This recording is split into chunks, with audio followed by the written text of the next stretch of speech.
hosted by CRM technology and sales process expert Christopher Smith, talking with sales leaders that have separated themselves from the rest of the pack. Listen to find out how the best of the best achieve success with their team and CRM technology. And remember, unless you are the lead dog, the view never changes. Welcome to Sales Lead Dog. Today we have joining us a thought leader, Angel RIBO. Angel, welcome to Sales Lead Dog.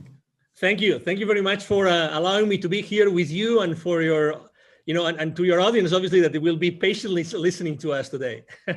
That's great. So Angel, tell us about yourself and what you do these days. Absolutely. So basically what I do is both corporate CEOs and established entrepreneurs, they hire me to bridge the gap globally for expansion and exposure. So that means basically that they help them accelerate the growth of their businesses through international expansion strategies. The reason why I do that is because I originally was born in Barcelona in Spain. I started an international career because I learned English and French and then Portuguese. And then, I decided to go international and fast forward, I had, helped more than, 1,500 companies and their C-level executives making certain, purchasing decisions. And also then, I was working literally in more than 30 countries doing that. So, eventually for almost 5 years ago, I decided to go from the corporate world to have my own business. And that's how I ended up doing what I do. Besides that, actually, something that played a key role for me to do that was that I decided also to start my own charity. It's called Wisdom for Kids. And we help underprivileged kids in Latin America become entrepreneurs using their local resources. I'm very strong on LinkedIn. So you will find me on LinkedIn over there. I'm an influencer there and very active, always sharing both personal and professional stories. And many of them are sales related stories. So I'm so excited to be here, Chris. Thank you. Yeah, no, we're excited to have you. And I love what you're doing as an entrepreneur. Anything that facilitates entrepreneurs, especially I love it with kids. That's awesome. Thank you. Yeah. So tell us about your, I'm going to start with your switch to being an entrepreneur. That's a big shift to make. What was that like for you? Yes, it was obviously when you look back, right? You know that you made so many mistakes, and you would, if you were given another chance, you would definitely do it completely different. You know that feeling? Yeah. Oh yeah. I'm sure you do, right? Yeah, totally. But also I believe that, regardless of where you stand, like from a spiritual or religious perspective, I think that we are only given the battles that we can really fight and succeed on. Yep. Okay, so that wasn't an exception. So there's always something that happens that keeps you afloat, always, no matter what, Yep. Yep. So I decided to leave corporate America after what? Almost like 17, 18 years, starting in Europe and then being here in the US. I'm right now north of Dallas in Texas. And it was, in the beginning, to be honest, the first thing I can tell you I remember is that I really wasn't sure of what I wanted to do. I wasn't sure. I had so many paths, right? Right. Before leaving the corporate world, I had attended several entrepreneurs, online marketeers kind of conferences in order to explore several, avenues, how to become a consultant, how to become a coach, how to launch products online, how to be a good online marketeer. And on top of that, also, I would say that I never really reflected on everything that I had done before. Right. So I was full of doubts with a lot of different possibilities in front of me. And it took to me a while to say, okay, so this is what I'm going to do, and I'm going to do it this way. And I'm going to go down that path only. Yep. So that's what I remember. But, definitely, probably the same as you. If I can learn anybody not to make the same mistakes, there I go. Oh, yeah. So what was that like, transitioning where you're selling for other people, now you're selling for yourself? Yeah, so number one is making sure that the imposter syndrome was not affecting me, right? I remember that it wasn't until I literally sat down. And when I was telling you before that I had done business in 33, 34 countries, until that very moment, and that was months and months and months after I had started my own entrepreneurial career, I sat down and I started to write down, okay, so how many companies have I helped in my life? And I tried to cut and paste different spreadsheets from different, places I had worked and done business with. and companies and industries. I put them all together. And then I said, okay, how many countries? Those different companies, where are they based? So I started to make a list of different countries. Okay, and then how did I help them? So I helped them do this, this, this, this, and this. When I took stock of that, experience, it was then when I realized, okay, so I might have something to offer. Yeah. I might have something to sell to the others. So actually, I made the decision. I made the decision of, I'm going to be extremely active on LinkedIn. Okay, so that was my first decision. So I haven't really used networking online before.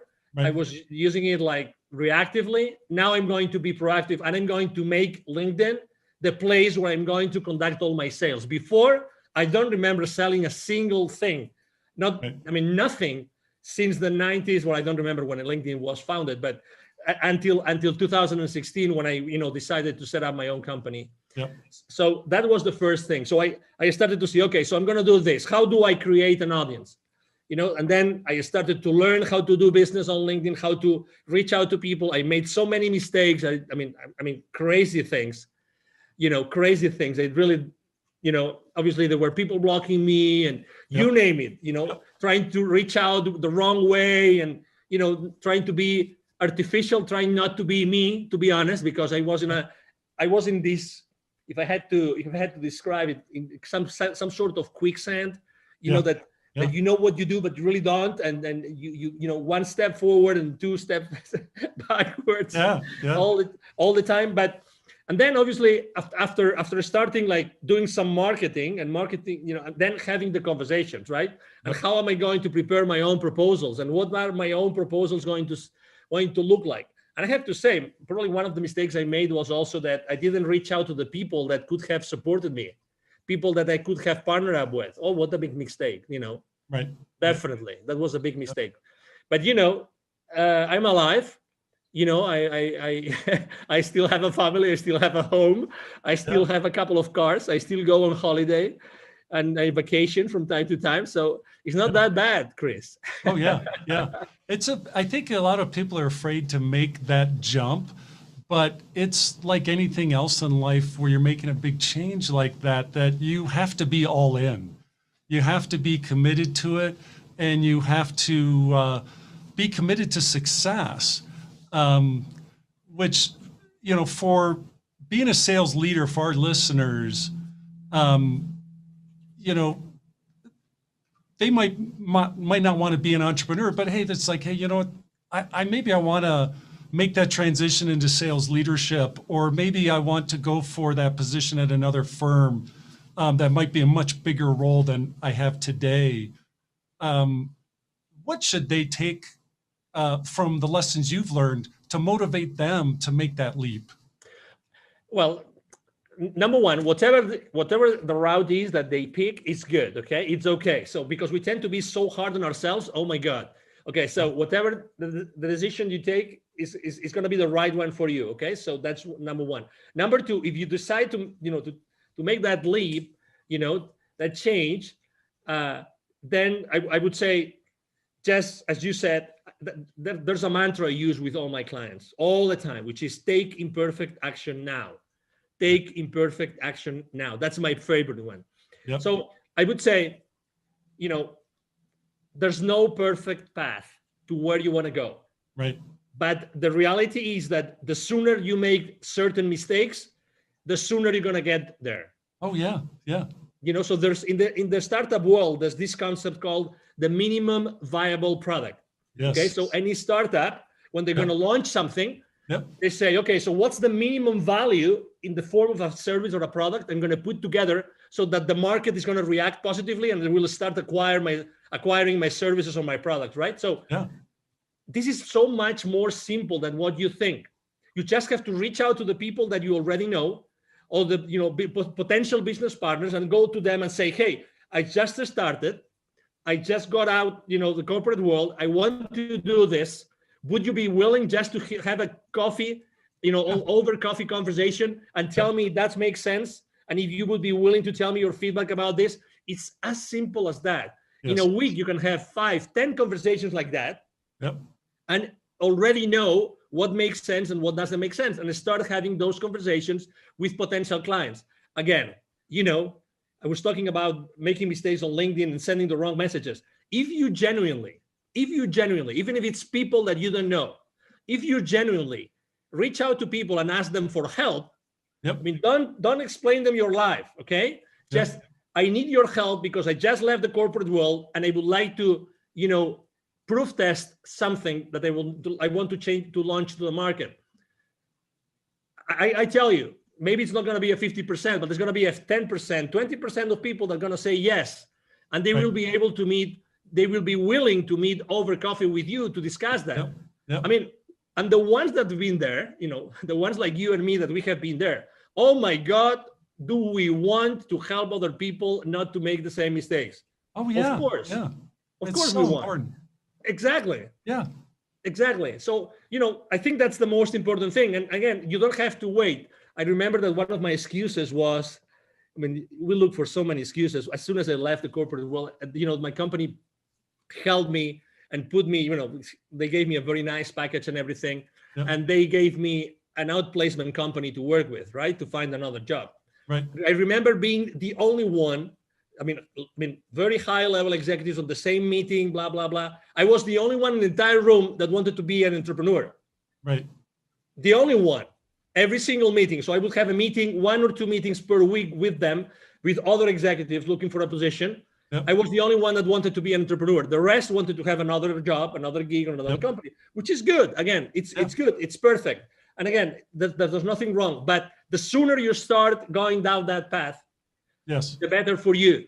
Yes. Because you need reinforcement, and you need reinforcement, and you need to learn lessons. Nobody will learn their lessons. You need to be yourself in front of the reality that you're going to be, acting on. And the new reality is you before other companies that want or might want what you are going to offer to them. Yeah. And I liked your advice to work your network, seek out help, ask for help from people in your network to say, hey, I'm thinking about making this transition, be it, maybe it's a new job, maybe it's not to be an entrepreneur, but there's still a lot of people that have done the same thing already that, that are say, hey, whatever you do, don't do this. I did that. And it was a dismal failure, try this instead. It's you can't buy that kind of help. Exactly. And also something else that I didn't mention, but something that would have helped me a lot is probably to ask for help, even to pay someone to coach me in that process. Yes. There's coaches out there. There's people that have done this. There's people that help you get from a position at the corporate towards becoming a successful entrepreneur. There's people doing that. Oh my God, I wish I had taken the decision. I had made the decision of having someone hire someone to do that for me. Honestly, the only resource which is scarce in our lives is time. That's the only one. It's time. We will always get money and anything else, but time goes by. So start asking for help. Hire someone that can help you bridge that gap. Bridge that gap to the first dollar, to the first purchase order. Have someone help you get there. And maybe the only piece of advice of who to hire. There's literally thousands of coaches out there that can help you do that, but look for someone that's made a lot of mistakes. Yeah, that's great. So when you're working with your clients, is there a common struggle or pain point that they have that hold them back from success? Yes. It's definitely, they don't feel comfortable selling. They know they have a value proposition. Some of them have a solution and there's a problem that exists. Others have a solution, but maybe the problem doesn't exist or it's not big enough. But it doesn't matter. That's why we are there to talk and we're there to discuss and how to make that value proposition really viable in the market. But still, I think that's the most important thing, to make sure that I help them do something that they're just feeling comfortable. Not everybody feels comfortable asking for the purchase order. And needless to say, not everybody knows how to go to the market, which is another thing, right? That's why I always say it's expansion and exposure. Expansion and exposure. So expansion is developing business, but exposure means what are all those marketing tools, strategies, and tactics that are going to help you to get to that place, to get to these people that might hire you or buy your products. And that's what they have in common. Let me add something to this, if I may, Chris, which is obviously every time we talk right now, when I'm having this conversation with you, I'm attracting a specific kind of person, right? I'm attracting a specific kind of entrepreneur, a specific kind of C-level executive. I don't attract everybody. And that's okay. I know what I'm saying, and I'm being me, and I know that I'm going to attract certain persona or a certain avatar, and that's okay. The world is full of people that need my services, and it's the same with you, and it's the same with you, Chris, and it's the same with everybody that wants to go from corporate to becoming an entrepreneur. We are unique in our lives, we are unique in our experiences, and we are unique in the way that we can deliver that value to our potential clients. That's why we'll never, that's a conversation you've had probably hundreds, if not thousands of times. I remember when I was training my sales force, the new sales reps would come to me and say, hey, okay, so where am I going to find leads? Oh, that's an interesting conversation. So, we would tell them, okay, so this is the source of leads, and I'm sure that your sales VP or your sales manager is going to give you a whole bunch of leads, and then there will always be someone in that sales training, someone raising their hands and saying, and what if I finish my list of leads and nobody has wanted to give me an appointment? I said, okay, that's interesting. I'm gonna do that myself. I'm gonna expose myself with you in front of the rest of the class, right? So if you ever finish all your lists of leads, I commit to you that I will be sitting down with you for an entire day, and we will both look for additional leads or list of leads online or in any other institutions that could provide you with potential clients of your business. Obviously, the message I was trying to convey is it that there are not enough leads or potential clients to you, or is it that maybe the work that you're doing is not good enough? Maybe the questions that you're asking, maybe the phone calls, maybe the places where you're looking, right? The reality is, Chris, that nobody ever came back to me, since the 90s asking for lists of additional leads. Right. Nobody. So at the end of the day, obviously, we all have to learn somewhere, and we all have to start, with inside sales or whatever, telemarketer, marketing, or whatever that is. What's your craziest sales story from your career? Well, there's plenty, but I have to say the one that I will never forget. So this is the deal, okay? So this is a multinational company. They're all over the world. What they do is they do electric motors. Okay, like all sizes. They're huge. Okay, they are originally from Brazil. Okay, and they were basically opening a huge. No, they had just acquired a new massive manufacturing plant in a specific place in Mexico. Okay, so the headquarters were using a specific technology, right? Which was actually the technology that I was representing. Okay, so I was covering the entire territory at that time, and I said, okay, wonderful. So we're just going to just acquire this company, so it's going to be an easy sale, right? So they just acquired this additional company here in Mexico. In Brazil, the standard technology is our technology, so it's going to be a piece of cake. Right. It's going to be a piece of cake, right? It's, they already know the advantages, blah, blah, blah, everything. All right. To make things worse, I'm originally from Spain. As I said before, I was in Mexico, and I was doing that. That wasn't a direct sale from me. So I was doing that indirectly through one of my business partners. Okay. One of my channel partners, to say it properly. All right. So I said, just go there, do all the groundwork, and then whenever you need me to, for the final stages of the negotiation, I show up. What was even worse was that the CEO and general manager of that company in Mexico, he was also from Spain. So I said, oh my God, we will be able to talk about soccer, and we will be able to have a nice meal together. And we will, so you name it.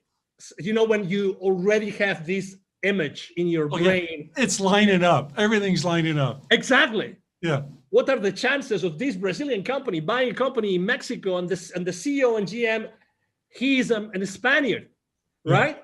Okay, so we start the sales process, blah blah blah, and then I start receiving like symptoms, right? I mean, hey, there's a strong team. They had something like a 35, 40 engineering team, and those were like each one represented X thousands of dollars of that particular proposal, right? Yep. So, but suddenly from, the sales director of that channel partner of mine, hey, there's a strong group which are using a completely different technology. These guys have never used our technology. They use another one, and they're very strong, and they really believe it's much more important, right? So I have to say that unfortunately we took shortcuts. We didn't analyze the decision process properly. We didn't analyze the decision criteria properly. We didn't have enough conversations with the economic buyer, with the CEO, with the GM.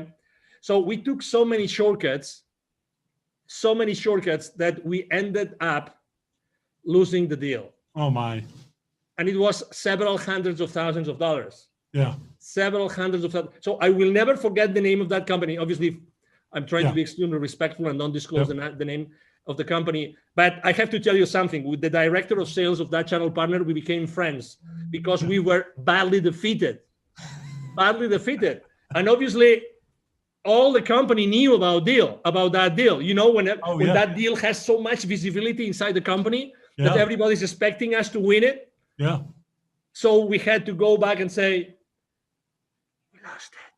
What? We lost it. Yeah, we lost the deal. Well, to recover that account, it took to us 4 or 5 more years. Wow. 4 or 5 more years to get it back. Yeah. To have, to perform, enough proofs of concept there, and to make sure that we were doing the right benchmarks of technology against technology, blah, blah, blah. And I guarantee you, we never took any other shortcut. We didn't take any other chances in any other deal. I tell you that. Oh, I bet.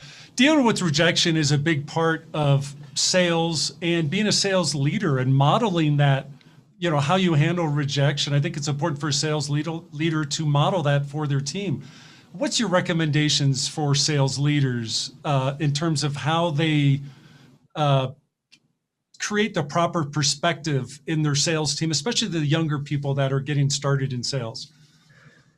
I would say number one is that for your potential clients, future clients, you call them suspects, leads, prospects, whatever, depending on the maturity, but their perspective is their reality. Don't forget that. Don't forget that. So your reality is not their reality. Okay. So that's the number one thing. So the number one thing I would like to say is, this is a marathon. Okay. So just you have to learn, and don't burn your bridges. It's a matter of time. You have to learn how to do this. This is as anything else, as playing tennis, as swimming, as driving, as anything else. This is a long run. Okay, so it's going to take some time for you to perfect whatever you want to do. And remember, be yourself all the time. That would be my second one. Be yourself. Don't pretend to be anybody else. It doesn't mean that you don't have to be mentored. You don't have to receive lessons. No. Okay, but be yourself, because if you're not yourself, you're going to be, sidetracked, whatever that is, and you're going to feel saying, I should have done what my gut feel was telling me. Okay, so just be there. And the third thing is always have the tough conversations. Don't hold anything to you. Always have those tough conversations. So what I'm trying to say is always make sure that whatever decision, whatever proposal you're making, whatever conversation, it's for the good of your client. Right. It's for the good of your client. Okay. So genuinely care about what is important for the client. Remember one thing, as I said before, perception is their reality. They want something, but you believe as a salesperson that they need something else. Right. Okay. So it's what they want. It's what they want. So remember, it's their reality. So you have to be there all the time. Okay. So those would be my, most important, pieces of advice. And again, you learn a lot. I mean, I learned from a desk making phone calls. That's how I learned. Yes. Yep. That's how I personally learned. I didn't even, it took to me more than a year to start making, sales appointments with the field reps, but it is what it is. It is, we have to learn, we have to make mistakes. You have to struggle. That's right. Yeah. So let's transfer our discussion here to talk about CRM. When it comes to CRM and your career in sales, did you love it or do you hate it? I loved it. And I loved it because it helped me structure myself and organize myself. The real, can I use a brand, or can I use I'd rather not. We try to stay away from that. And just talk in general terms. We don't want to. So there wasn't one over another. No, it's okay. So just going back in time in the late 90s, there was one system that was really like the number one that everybody would use, and everybody would use that one. I remember when the company was working with was over $1 billion in revenue, and they decided to buy that. Right, that was a multi-million-dollar deal that they had to invest on. I remember it was like a savior. I mean, I remember even though it was complicated, like lots of fields and things and interactions, it was like, oh my God, great. We have a way like to put all that information and to keep that information in at some place so that it's going to help me have a better possibility to follow up on those deals. Because at the end of the day, following up is everything. When every single industry says that the millions are in the follow-up, you bet.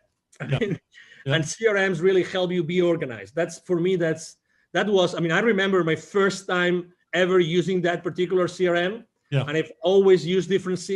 After that, I use CRMs consistently. Yes, it's the peace of mind that you say. Again, a lot of people see it as a way to control, which I understand and which I agree. You need to control your sales force. You need to have some level of accountability with your sales force. I get that, but it's a help. It's something that's going to help you. It's part of your support system, and you need support systems to excel in sales.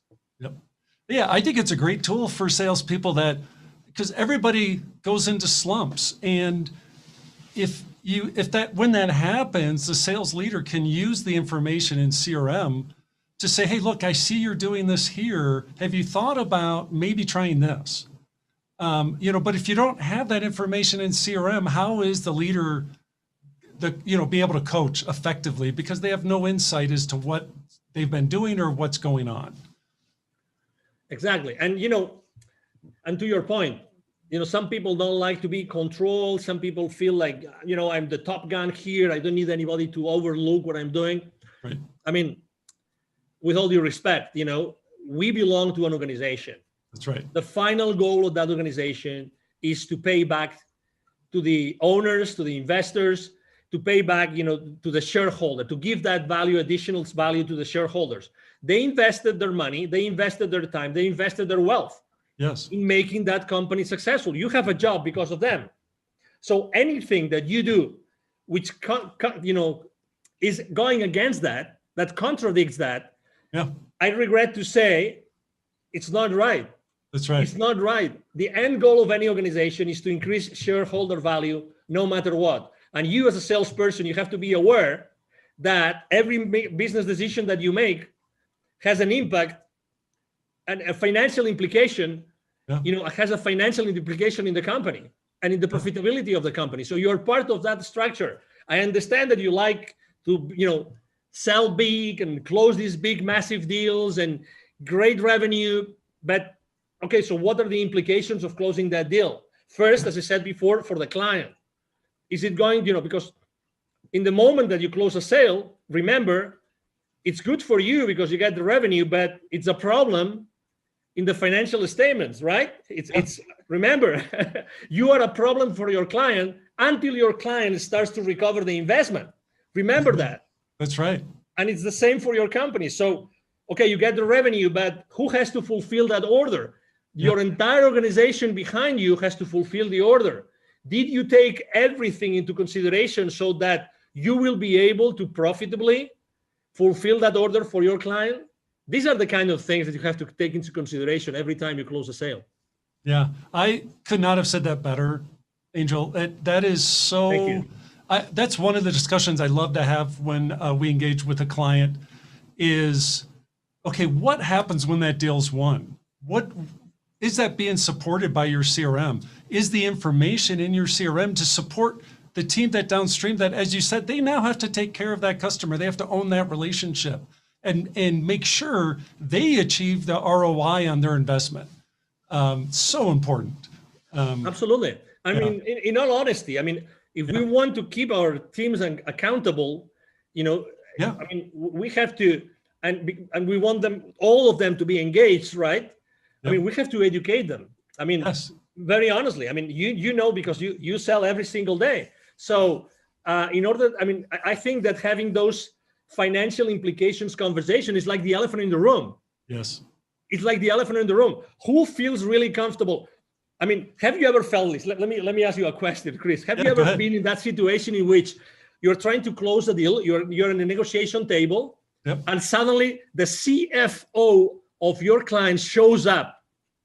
Oh my God, you are with the fingers like this, cross fingers, saying, I pray to God that the questions from the CFO are not going to be that difficult, so I can still answer them, and they will still be interested in doing business with me. Yes. Because if we get into, if he pulls up his financial statements and he starts going on like, okay, so this and this and this and this, and he starts making these difficult questions. Oh my God, you might even have an MBA, but even if you have an MBA, how long ago did you forget all the financial principles? Oh yeah. That will eventually allow you to understand what the CFO is going to say, but you still want to win the PO, right? Yep. So this is exactly where we are. So we have to be humble, and we have to receive the education in order to be able to, be engaged in our company, be aligned with everybody else, and then we can be kept accountable. Yep. No, I love it. So Angel, we're coming up on our time here on Sales Lead Dog. If people want to connect with you, what's the best way for them to reach out and connect? Thank you. The best way for them to connect with me is definitely to go and send me an email. It's very simple, like my name. It's Angel, Angel, at angelribo.com. It's ANGL again, RIB as in boy O, RIB as in boy B as in boy O.com. So it's Angel at angelribo.com. I'm very active on LinkedIn, very, very active. So you can, reach out to me, Angel Ribo. My brand is the CEO Confidant, So you can go to LinkedIn. You will find me there easily. Yep. Either my team or myself are going to answer your questions, your emails, your messages on LinkedIn. We are very, very proactive in engaging with everybody. Yep. And it will be a pleasure, obviously, to serve you. Yeah. Well, it's been great talking with you, Angel. I'm glad we got to finally connect and talk. This has been terrific. Thank you. Thank you. Likewise. Thank you for the opportunity, Chris, obviously. And thank you, everybody. Thank you to all the audience listening to us today. Awesome. As we end this discussion on Sales Lead Dog, be sure to subscribe to catch all our episodes. On social media, follow us on LinkedIn, Facebook, and Instagram. Watch the videos on YouTube, and you can also find our episodes on our website at impellercrm.com/Sales Lead Dog. Sales Lead Dog is supported by Impeller CRM, delivering objectively better CRM for business, guaranteed.